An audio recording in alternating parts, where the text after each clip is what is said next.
लूट रहे जो सातिर, असमत लूट रहे जो सातिर, उनको अब बर्बाद करो। करो सामना गद्दारों का तुम वंशज झलकारी की, करो सामना गद्दारों का तुम वंशज झलकारी की। 22 सातिर मार गिराए फूलन जब हुंकारी थी। बहुत सुंदर। 22 सातिर मार गिराए फूलन जब हुंकारी थी। सीना छलनी कर दो उसका तुम पर आंख उठाए जो, सीना छलनी कर दो उसका तुम पर आंख उठाए जो। सबक सिखा दो गद्दारों को तुम पर जाल बिछाए जो, सबक सिखा दो गद्दारों को तुम पर जाल बिछाए जो। अदम्य साहस है तुम में नारी हैवानों को दिखला दो, अदम्य साहस है तुम में नारी हैवानों को दिखला दो। बदला लेना तुम भी जानो शैतानों को बतला दो, बदला लेना तुम भी जानो शैतानों को बतला दो।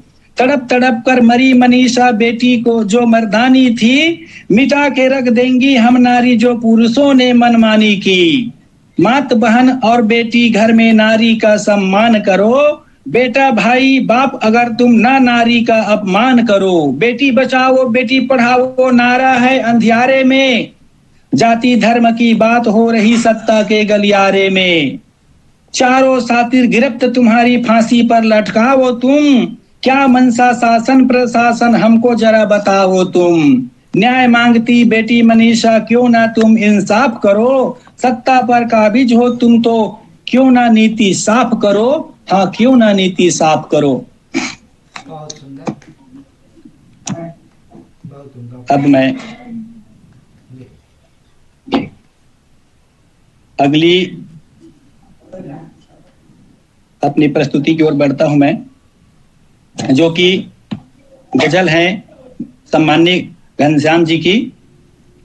गुलशन गुलशन गुलशन खार दिखाई देता है जी। 5 दूसरों के 5 पढ़ने हैं, अब आप अपनी गजल पढ़िए। अच्छा ये 5 हो गए क्या? मैं तो यही 5वां है सोच रहा था दीदी। एक नहीं 5 है। हाँ ये 5वां है मेरा, ये इसलिए पढ़ रहा था मैं। अच्छा हाँ 5वां जी। गुलशन गुलशन खार दिखाई देता है, मौसम कुछ बीमार दिखाई देता है। जाने कैसी हवा चली जहरीली, जाने कैसी हवा चली है जहरीली। जीना अब दुश्वार दिखाई देता है, आगजनी पथराव धमाके खूरेंजी। आतंकित घर बार दिखाई देता है, विध्वंसक हो गई समय की गतिविधियां। संकट में संसार दिखाई देता है, टुकड़े टुकड़े रोज हो रही मानवता, टुकड़े टुकड़े हो रही रोज मानवता। धर्म हमें तलवार दिखाई देता है, धर्म हमें तलवार दिखाई देता है। चाहे जो भी आप कहें हम उनके, चाहे जो भी आप कहें हम उनके, गुस्से में भी प्यार दिखाई देता है। हाँ गुस्से में भी प्यार दिखाई देता है। जाने क्यों घनश्याम लहू से रंगा हुआ, हर दिन हर अखबार दिखाई देता है, हर दिन हर अखबार दिखाई देता है। इस तरह मेरी 5 कविताएं पूरा होती हैं और मैं अपनी मैं अपनी भावनाएं हैं, जो मन की पीड़ा है, जो मैं भारत में देख रहा हूं, जो अपने देश में अपने गांव शहर में देख रहा हूं, मैं उस पीड़ा को, मैं किसानों के दर्द को मैं बयान करना चाहूंगा कि मैं किसान होना सारा दर्द सहता हूँ। ये मेरी देव प्रसाद, ये मेरी जी सर। आपका समय समाप्त हुआ। एक बस दे दीजिए सर, एक छोटी सी कविता मेरी पर्सनल है जो निजी है। तो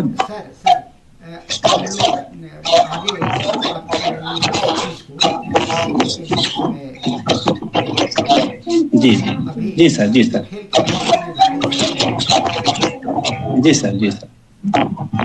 बहुत आभार। जी अभी आवाज़ साफ आ रही है। हाँ अब आए। जी,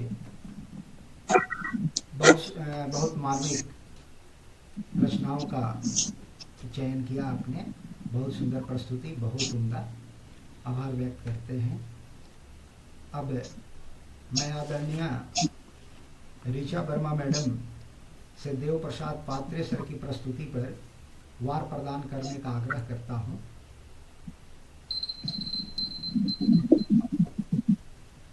उनकी प्रस्तुति के विषय में मैं क्या बोलूं। कबीर के दोहों से इन्होंने शुरू किया और इन्होंने नायाब काम किया, क्योंकि आज की पीढ़ी कबीर के दोहों को नहीं जानती। हम लोग जितना झूम गए और जितना हम लोग जानते हैं कबीर के दोहों को, तो इस मंच का ये गौरव की बात है कि इस मंच से इन्होंने कबीर के दोहों को पढ़ा। और मैं आशा करती हूँ कि युवा पीढ़ी सुने और इन कबीर के दोहों को फिर से इसमें डूबे। कितना रस है कबीर के दोहों में, कितना रस है, मतलब एक दूसरी दुनिया में ही ले गए। तो मैं उसके लिए तो मैंने बहुत ही खास इनका आभार प्रकट करती हूँ। और फिर इन्होंने जितनी भी कविताएं पढ़ी, नरेश कुमार सागर की और पुनीत जी की, सारी स्त्री विमर्श और दलित विमर्श, दो विमर्श इनके थे। और लीक से हटकर थी एक झन्नाटेदार, जो होली में क्यों मनाओ जब नारी जलाई जाती है, आज तक किसी ने, मतलब हम लोगों ने नहीं सुना। कविता लिखी गई है तो लोगों ने, तो मतलब मैं क्या कहूँ, उनकी सारी कविताएं लीक से हटकर है और एक करंट मारी। तो पुष्प तो इनको मैं पूरे 10 दूंगी। अब इसकी बोलना तो बहुत देर तक बोलती रह जाऊँ, इतनी अच्छी लगी। और प्रस्तुतिकरण, इन्होंने बलिदान दिया अपनी कविताओं को नहीं पढ़ के, प्रस्तुति में ही इन्होंने सारा समय इनका चला गया, तो उसका तो पुरस्कार मिलना ही चाहिए। तो मैं इनको पूरे 5 पुष्प और 5 प्रस्तुति के लिए तो 15 नंबर देती हूँ। जी, 15। बहुत बहुत धन्यवाद दीदी, बहुत बहुत धन्यवाद। आभार आदरणीय। अब मैं आदरणीय राज सर से वार प्रदान करने का आग्रह करता हूँ। कृपया वार प्रदान करें।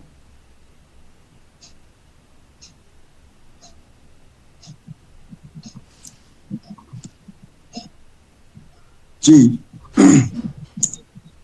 बहुत सुंदर प्रस्तुतिकरण पात्रे साहब का, इसमें दो राय नहीं है।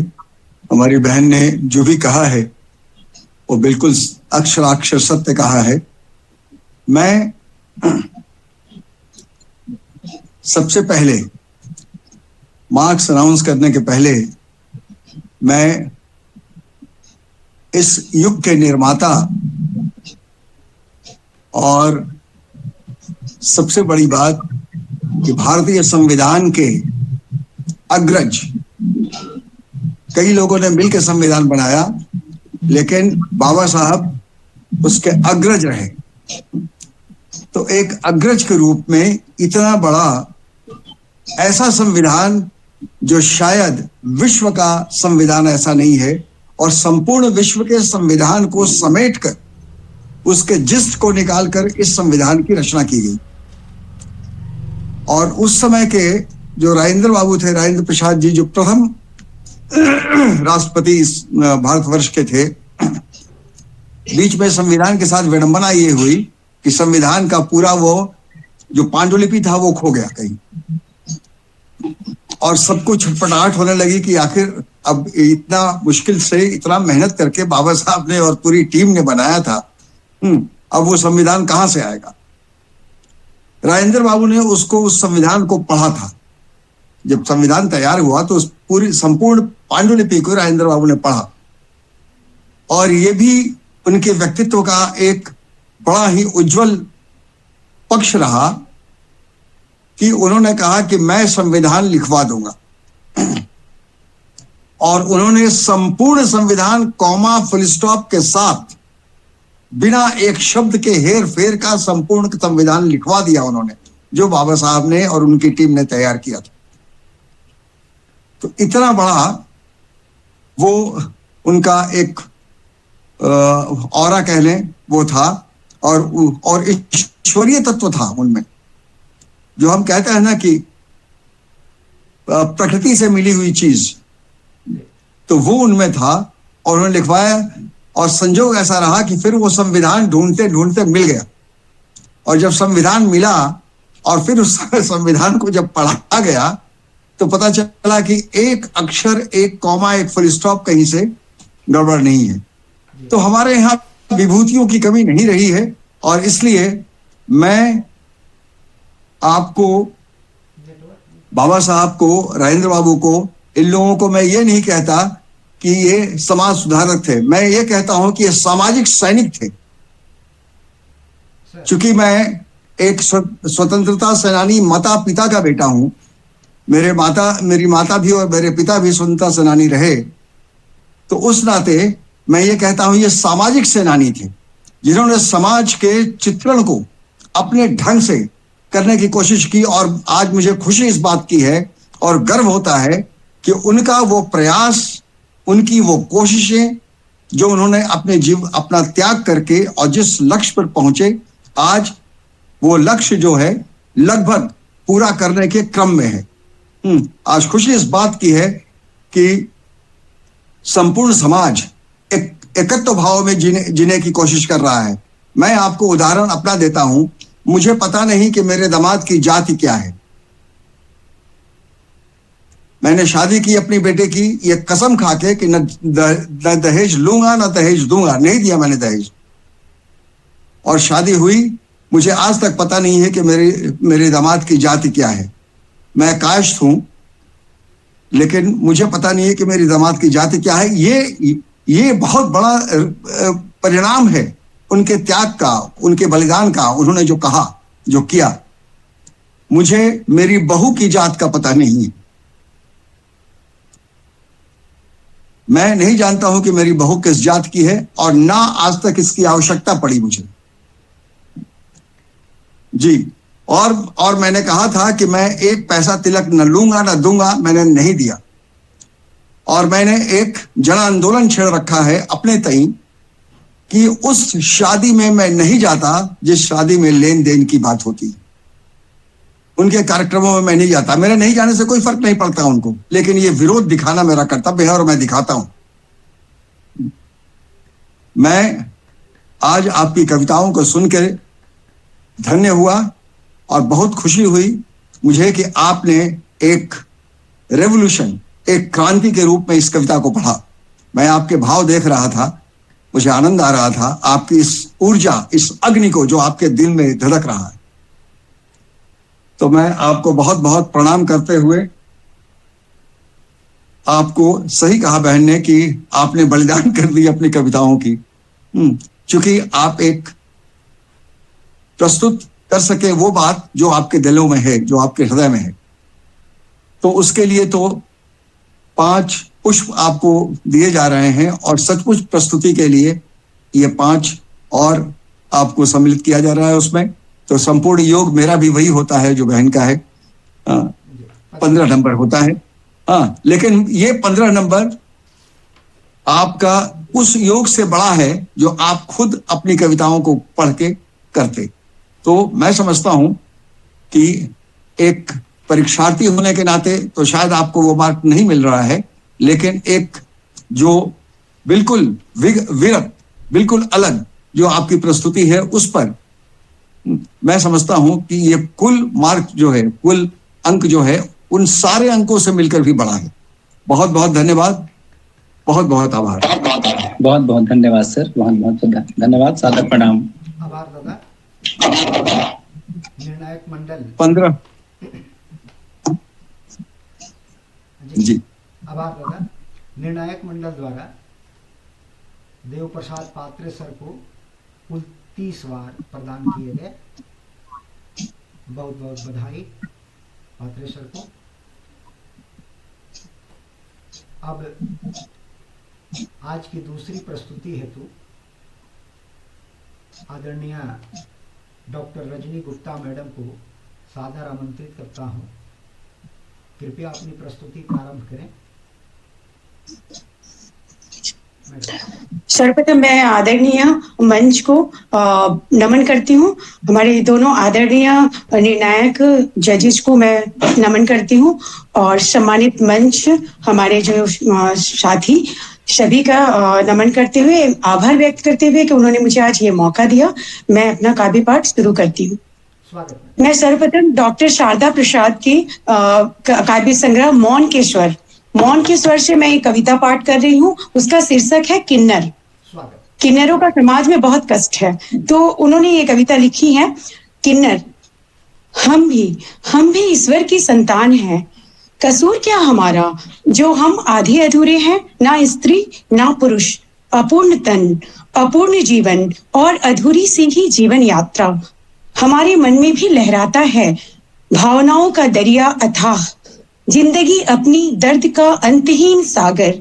फालतू सामान सा ठुकराया सभ्य समाज ने, मुसीबत के थपेड़ों में बिना पतवार की कश्ती सी जिंदगी अपनी। पर हम वह फौलाद हैं जो हार नहीं मानते। हमने लहरों को ही बनाया अपने सपनों का संसार। हम भी बन सकते हैं मुख्य धारा के सफल सारथी, अर्धनारीश्वर बन गढ़ सकते हैं नए प्रतिमान। बस हमें भी थोड़ा सा प्यार चाहिए, सहयोग चाहिए, संवेदना चाहिए। हम भी लुटा सकते हैं अपना सर्वस्व, अपना प्यार संपूर्ण मानवता को। बहुत उम्दा प्रस्तुति। मेरी दूसरी कविता है। मैंने सारी कविताएं अपने स्थानीय कवियों की ली है, क्योंकि सभी प्रसिद्ध कवियों को हम जानते हैं, तो मैंने ये अपने तरफ से अपने स्थानीय कवियों को मेरी तरफ से एक श्रद्धा सुमन आप कह सकते हैं। ये है नीलोत्पल रमेश जी की मेरे गांव का पोखरा काव्य संग्रह से बच्चों पर कविता, जो बच्चे ना पढ़ लिख कर शिकार हैं। कचरा चुनते हुए बच्चे कचरे में से चुनते हैं जीवन को, ताकि इससे उनके भाई बहनों के साथ साथ असमर्थ माता पिता का भी भर सके पेट। एक बार ही सही, ये छोटे छोटे बच्चे जिन्हें अभी किसी विद्यालय में होना चाहिए था, लेकिन दुनिया का दुख इनके ही कंधों पर असमय ही आ पड़ा है, और ये कचरे के ढेर से अपने जीवन की उष्मा को चुनते हुए बिता रहे हैं एक एक दिन। ये बच्चे किसी देवलोक से नहीं आए हैं, ये इसी धरा पर बल्कि इसी लोक के जीव हैं। व्यवस्था के मारे, शासन के धिक्कारे, समाज के दुत्कारे हाशिए पर ढकेले। कचरा चुनते हुए बच्चे कचरे में तलाशते हैं माँ के लिए दवा, पिता के लिए स्वास्थ्य, भाई के लिए सुख और बहन के लिए खुशी। ये बच्चे समय के पहले ही दुनिया का बोझ उठा बन जाते हैं प्रौढ़, और उठा लेना चाहते हैं पृथ्वी को अपने कंधों पर जीवन भर के लिए। ये बच्चे भी ईश्वर के ही हैं, और वे बच्चे भी जिनके हाथों में खिलौने और कॉपी किताबें हैं। सिर्फ फर्क है तो समाज के आईने में लोगों के देखने का।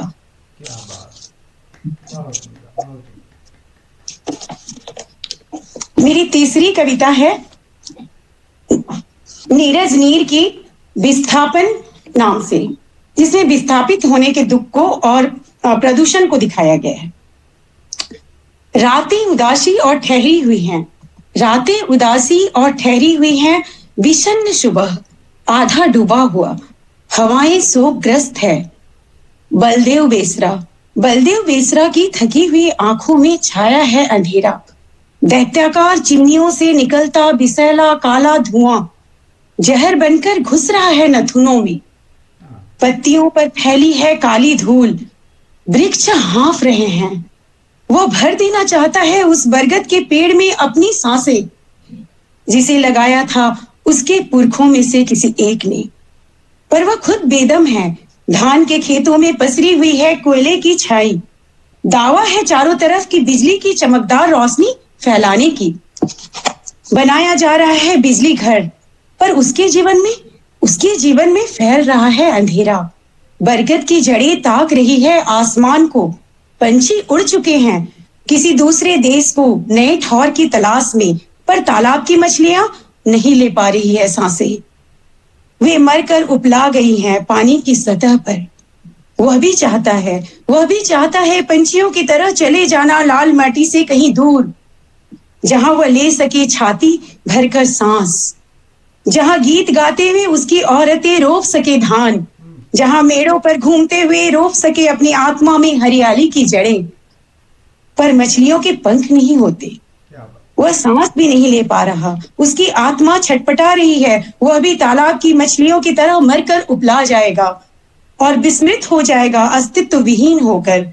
मछलियां पानी से बाहर पलायन नहीं कर सकती। अंधेरे में जूझती मछलियों का अंत निश्चित है। क्या बात, बहुत सुंदर। मेरी अगली कविता है राजेश दुबे जी की बूढ़ा पीपल से। जी, स्वागत। इन्होंने भी बाल श्रम पर ही कविता है। लाइन होटल का लड़का, छोटा लड़का लाइन होटल का, अधकच्ची नींद जागता है या मालिक द्वारा जगा दिया जाता है।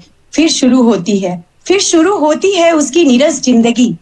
पहले झाड़ू उठा बुहारता है, फिर चूल्हा जलाता है, चूल्हे में लकड़ी डाल उस पर कोयला डालता है, नीचे से झलता है पंखा, चला जाता है बर्तनों को मांजने नल लगी हौदा पर। एक दो नहीं दर्जनों बर्तने रगड़ रगड़ कर मलता है, फिर रखी हुई चाय पी लेता है।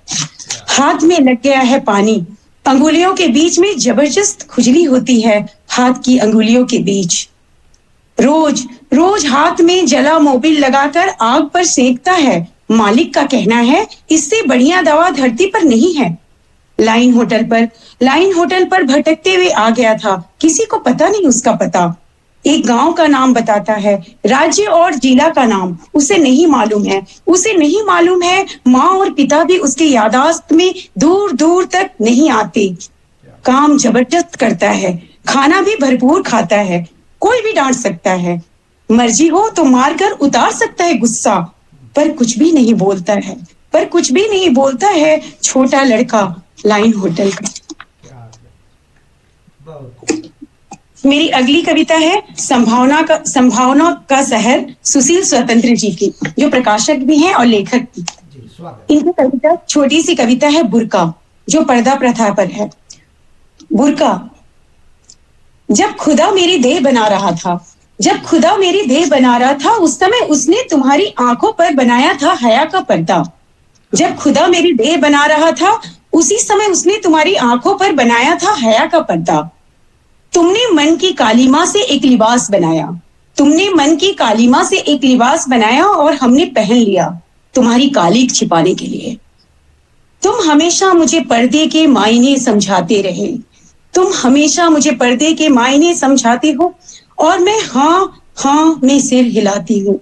मन करता है तुम्हारी बातों की मुखालफत करूं। मैं जानती हूँ कि बेहयाई मेरे बदन में नहीं है जो ढक लूं किसी लिबास से, बल्कि वो तैर रही है तुम्हारी आंखों में, बागी बेखौफ लड़ती हुई हर पल हया के पर्दे से, बागी बेखौफ लड़ती हुई हर पल हया के पर्दे से।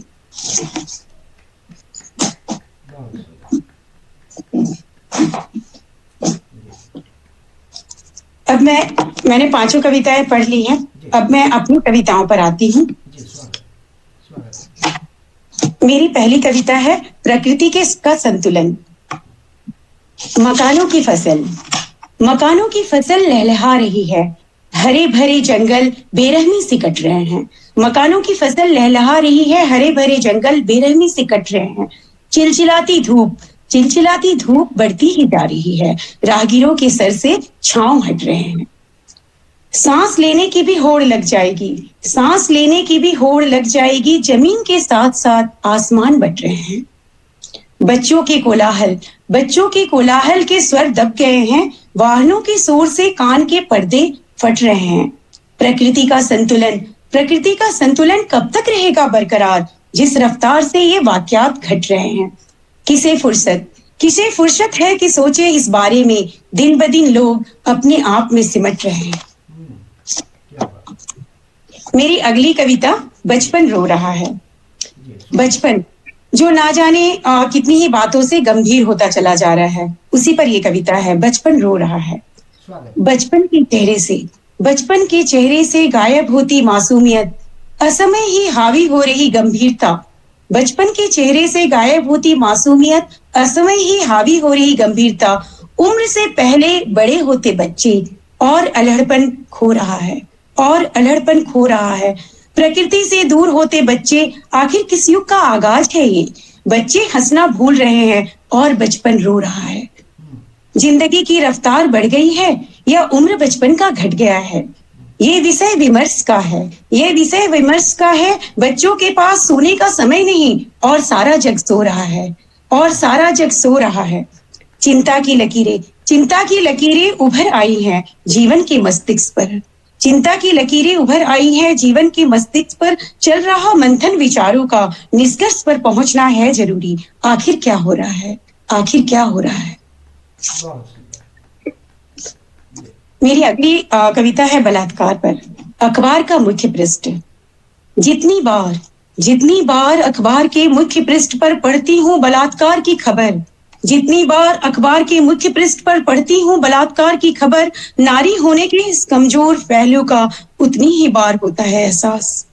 संवेदनशील हर नारी की तरह मेरे स्त्री सुलभ मन को गहरे तक आहत कर जाता है किसी अज्ञात नारी पर हुआ यह जघन्य अपराध।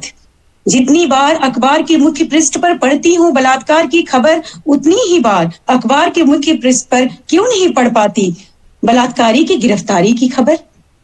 जब भी नारीत्व का अपमान होता है, माँ का अपमान होता है, ब्रह्मा का अपमान होता है, मेरी तरह प्रकृति भी आहत होती है और इस आह का प्रभाव समाज पर पड़ता है। जब कोई नारी छली जाती है, सिर्फ वह नारी छली नहीं जाती, संपूर्ण सृष्टि छली जाती है। नारी की सृजनशीलता छली जाती है, नारी की ममता, भावुकता, संवेदना छली जाती है। जितनी बार अखबार के मुख्य पृष्ठ पर पढ़ती हूँ नारी के अपमानित होने की खबर, उतनी ही बार अखबार के मुख्य पृष्ठ पर क्यों नहीं पढ़ पाती हूँ पीड़िता नारी को मिली न्याय की खबर। क्या बात। अगली कविता है भ्रूण हत्या पर प्रश्न चिन्ह। कौन कहता है कि जन्म और मृत्यु ईश्वर के हाथ में है? कोई दम लगता नहीं इस बात में है।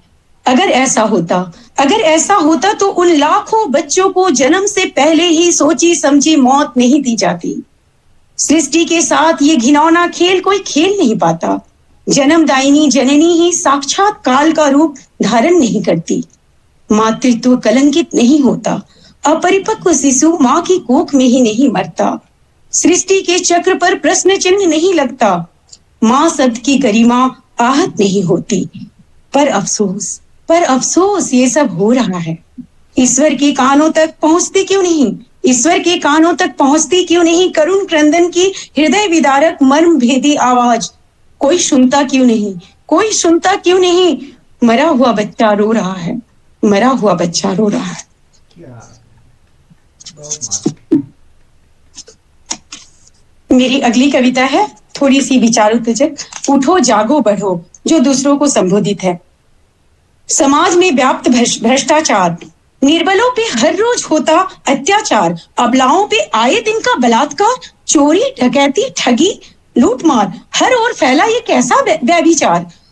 और इन सबों के बीच सांस लेते हुए तुम, ये घटनाएं तुम्हें झकझोरती नहीं? तुम्हारी आत्मा तुमसे प्रश्न नहीं करती? कैसे शांत रह पाते हो तुमसे ही तो ये सृष्टि है। तुम इस सृष्टि के अंग हो। कैसे नींद आती है तुम्हें? कैसे चैन से सो जाते हो तुम? समाज की प्रगति के रास्ते में ये अवरोध सिर्फ हटा सकता है तुम्हारा कर्तव्य बोध। उठो जागो बढ़ो, इन बुराइयों के खिलाफ लड़ो, अपनी शक्ति को पहचानो, एक सभ्य समाज गढ़ो।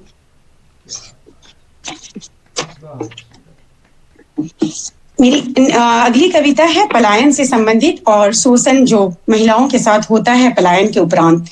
इस कविता का शीर्षक है वेदना।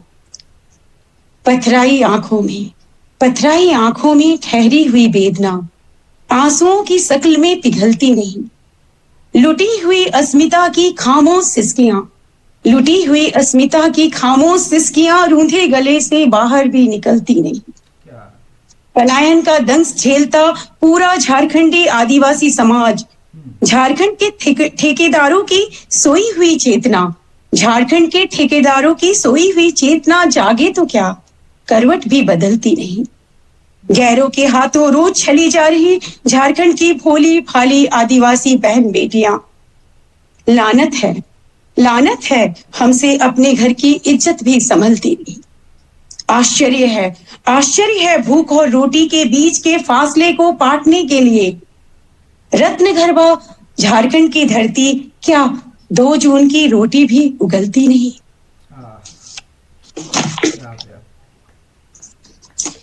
अगला है सोया हुआ विवेक।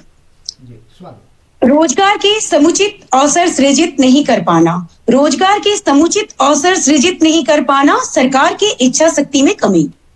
बेरोजगार युवाओं का नौकरी की तलाश में भटकना देश का दुर्भाग्य।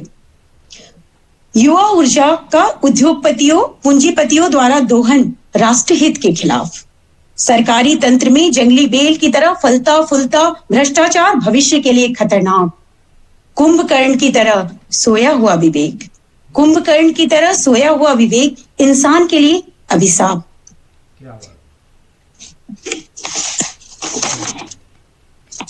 मेरी अगली कविता है जो अभी हमारा जो संयुक्त परिवार से जो विघटन हो रहा है और उससे जो तकलीफें हो रही है उस पर। बिखरते रिश्ते। उठती हुई दीवारें टूटते हुए घर, अपने ही हाथों कटता अपना ही सर। बिखरते रिश्ते, बढ़ता प्यार, सिसकती ममता, बुढ़ापा लाचार। ऊंची तालीम, निजी सोच, अपने ही घोंसले पर मारते अपना ही चोच। आकाश पर उड़ते मिजाज और जमीन पर पड़ते नहीं पैर। कहने को सारा जहां हमारा, मानने को अपने भी गैर। अजीब तंग है इनके विचार, रिश्ते इनके लिए हैं कल का अखबार। पाने को सारी दुनिया, देने को अपनापन भी कम पड़े। उनको ही नीचा दिखलाते जिनके बलबूते पर ये हैं खड़े। मेरी अगली कविता है कि रोजगार के अभाव में बाहर जाते हैं और उसके बाद वो क्या तकलीफें होती है। विकास की सड़क। विकास के स्वप्न को साकार करने शहर की सड़क जा पहुंची गांव तक। और गांव का हरिया उसी सड़क से होता हुआ जा पहुंचा शहर। और फिर शहर की जिंदगी ने एक दिन उसे पहुंचा दिया शहर के रेड लाइट एरिया में। और कई महीनों बाद उसी सड़क से पहुंच गया वापस गांव के अपने टूटे मकान की टूटी खाट पर। जब वो गया था तब भी अकेला नहीं था। आंखों में स्वप्न बेल थे। जब लौटा है तब भी अकेला नहीं है। जानलेवा बीमारी का बीज साथ लाया है। एक हंसता खेलता युवा अशिक्षा के अंधकार में विकास की बलिवेदी पर अनजाने ही चढ़ गया था। गांव के लिए एक इतिहास गढ़ गया था। वह विकास के नाम पर एक प्रश्न कर गया था।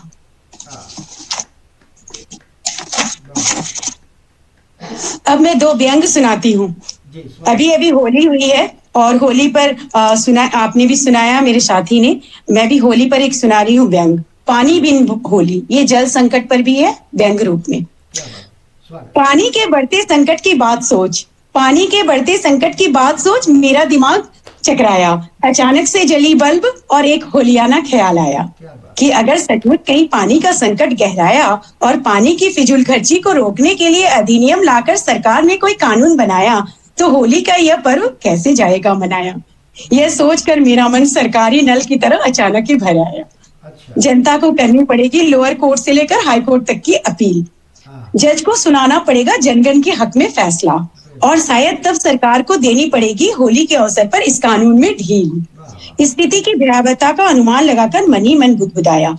रहीमन पानी राखिए, बिन पानी होली सूखा। गुलाल की बिक्री भले बढ़े पर रंग पिचकारी का बाजार डूबा। होलिया में उड़े रे गुलाल और बजेगा रंग बरसे पर ना होगी रंगों की बारिश, ना बिंगेगी चुनर वाली। देवर जीजा का होगा सूखा हाथ और ननद के चेहरे होंगे खाली। होली का उल्लास पड़ जाएगा फीका, ऐसा दिन हमसे नहीं जाएगा देखा। ऐसे में प्रशासन अपना दायित्व निभाएगी। केरोसिन भले ही ना मिले वक्त पर होली खेलने के लिए राशन पर पानी उपलब्ध कराएगी। अगर फिर भी ना बने बात तो ना हो निराश।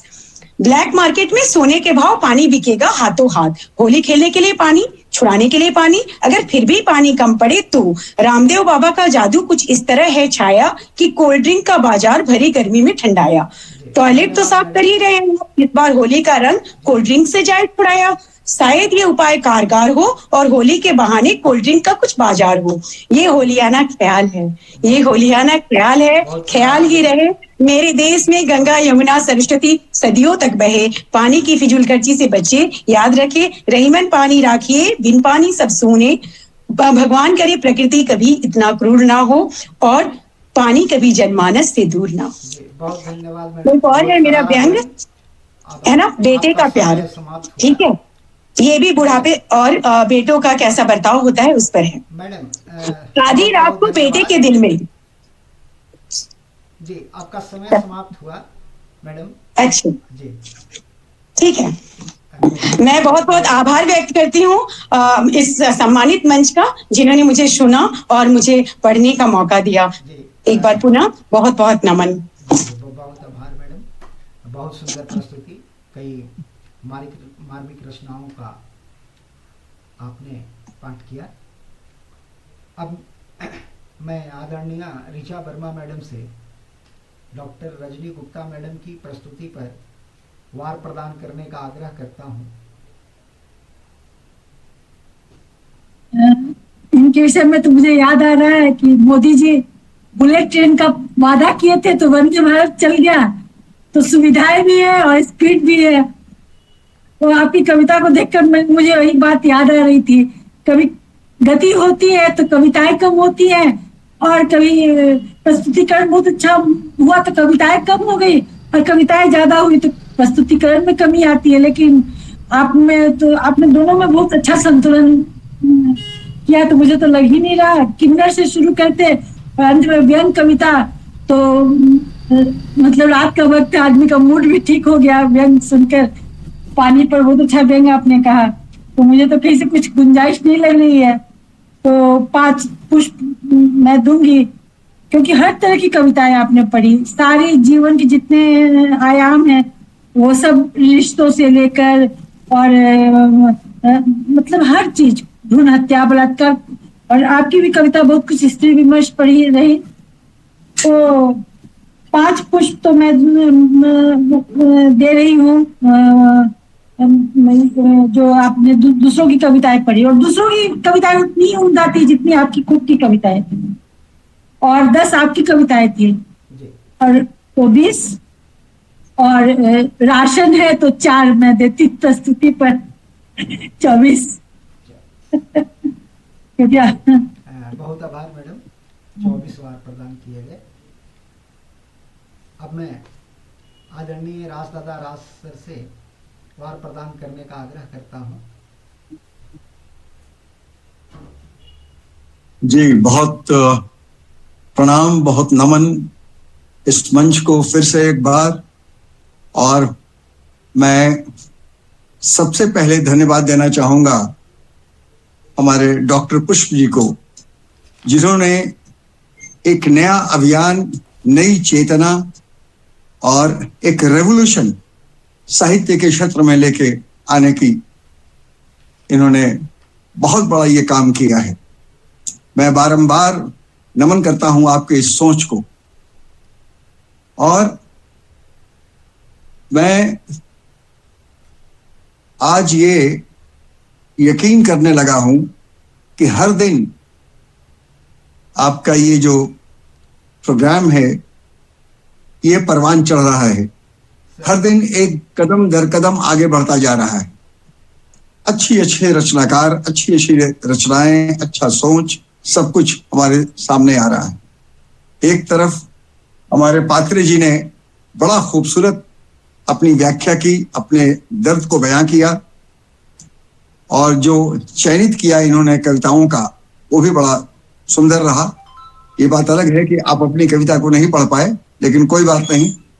हाँ, मैं इस रेवोल्यूशन को एक्सेप्ट करता हूं, और मुझे याद आ रहा है, संपूर्ण क्रांति याद आ रही है, जब मैं आदरणीय जयप्रकाश नारायण जी के साथ उस भीड़ में कूदा था और मैं उसी जेल में बंदी बनाया गया जिस जेल के अफसर मेरे पिताजी थे। मेरे पिताजी उस जेल के जेल सुपरिटेंडेंट थे और हम उसमें बंदी थे उस आंदोलन में। और वहां आंदोलन में भी एक आंदोलन था, भीतर में कुछ लोग स्वार्थी लोग थे जिनसे हमारा बहुत बड़ी लड़ाई ठन गई और लगा कि जेल में ही खून खराबा हो जाएगा, इस तरह की बात आ गई।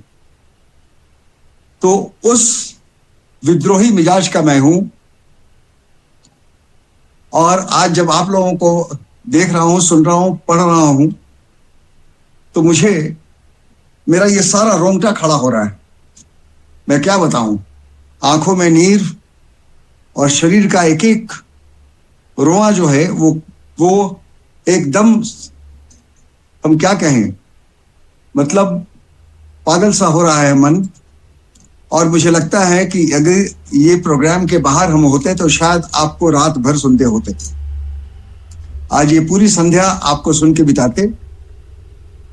मल्टीपल प्लेटफॉर्म पे आपने बात की है,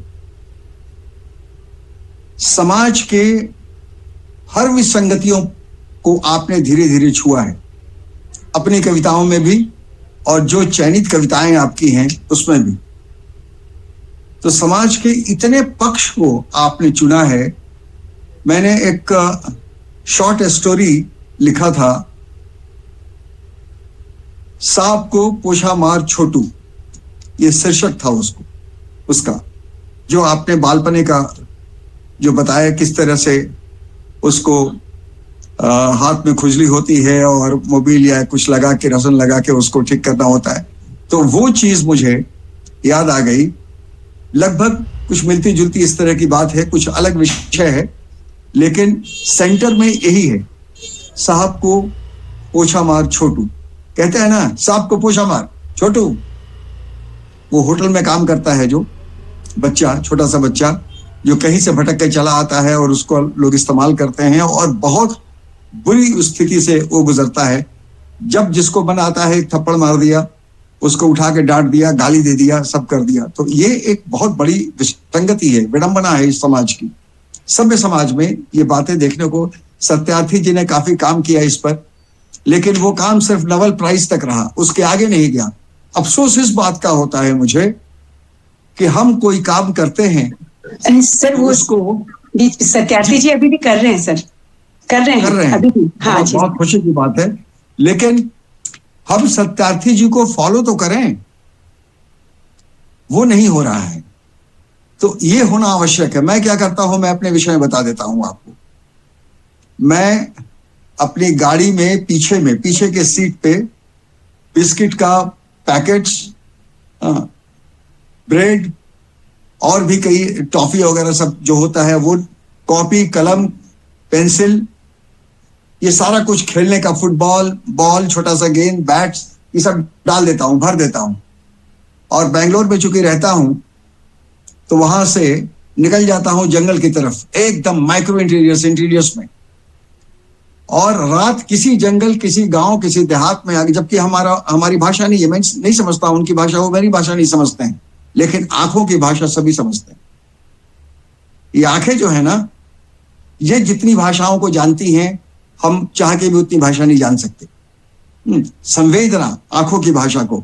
तो वहां जाते हैं, उनके साथ खेलते हैं, उनको टॉफी देते हैं, किताबें देते हैं, उनको कागज पेंसिल देते हैं, उनके साथ बैठ के वहां गुजारते हैं। और रात में अगर हम रुक गए उस जंगल में या उस किनारे पे, वही गांव वाले हमको सोने नहीं देते हैं। मैं अपनी गाड़ी में लेट जाता हूं, वो पूरी गाड़ी घेर के, वो प्यार, वो मोहब्बत, वो अपनापन, वो स्नेह, वो नहीं मिल पाता है जहां आप पैदा भी होते हैं।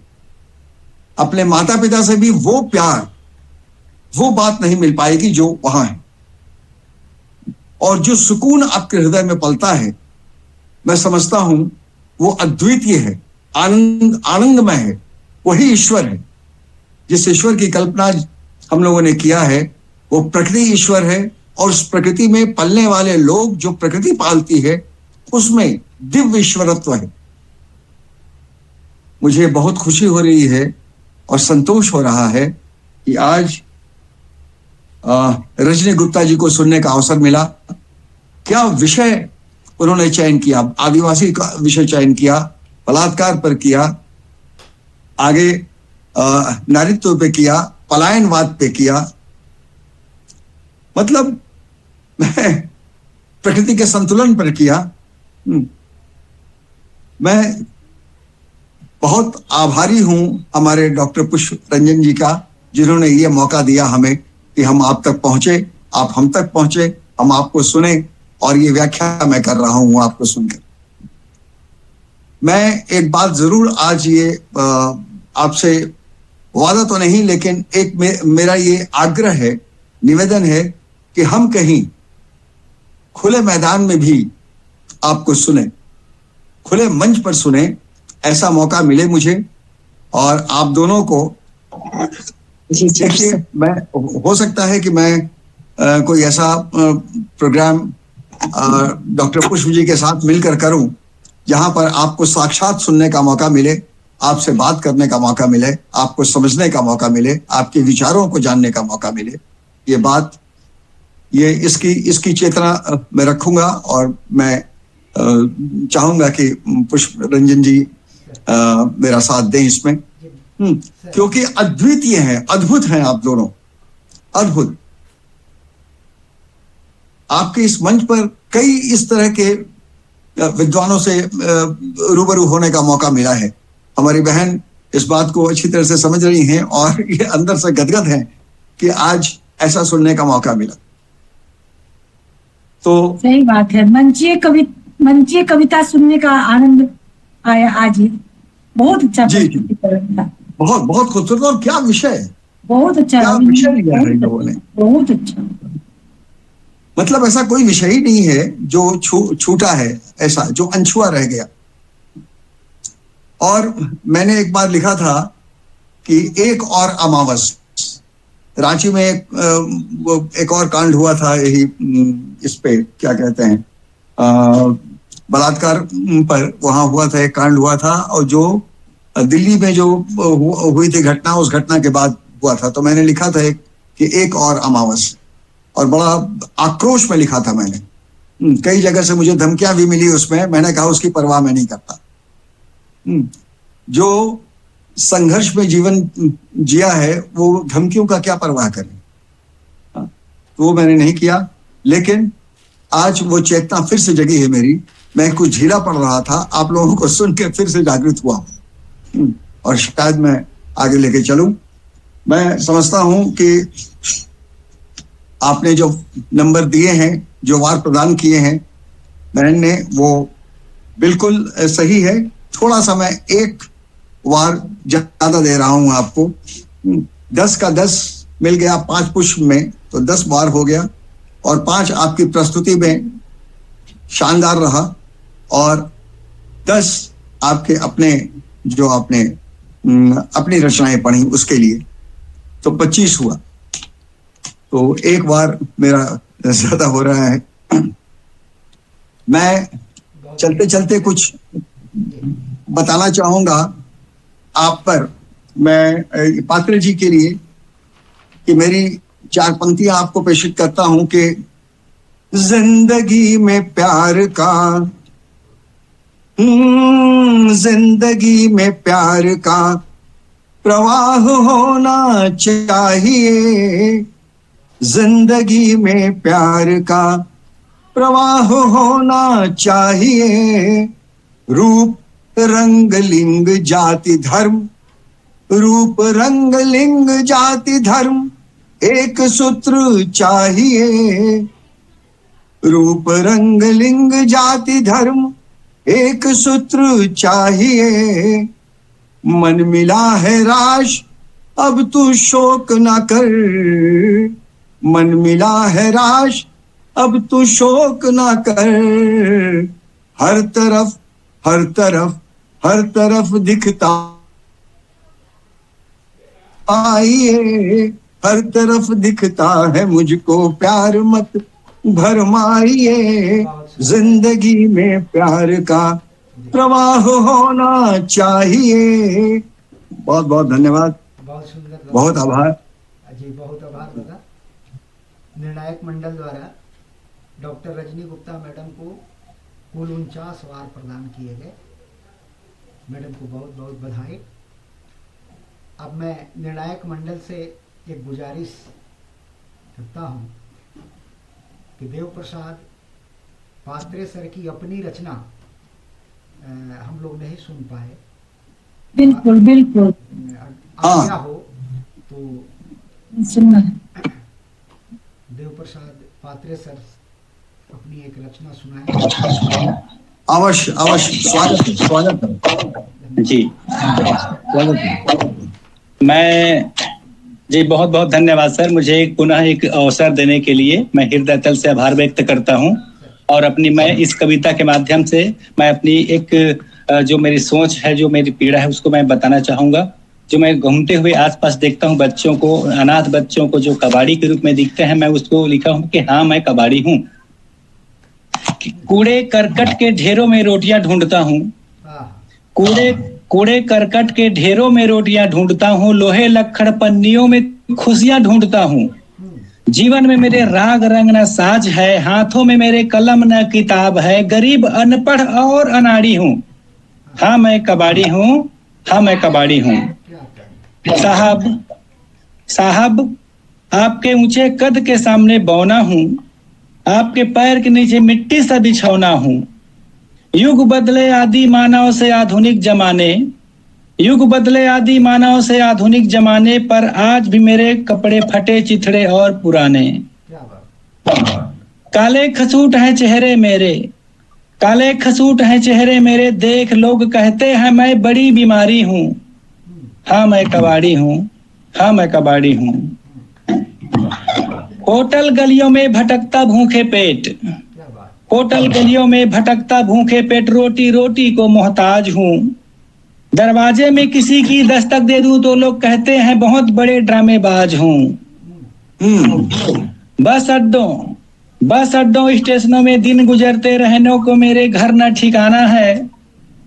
बड़ी बड़ी ब्रिज के नीचे और फुटपाथ ही मेरा आशियाना है। बर्बाद जिंदगी संवारने मेरी नीति नियत की दरकार है, बर्बाद जिंदगी संवारने मेरी नीति नियत की दरकार है। बीते आजादी के 70 साल चाहे किसी की सरकार है। हालत का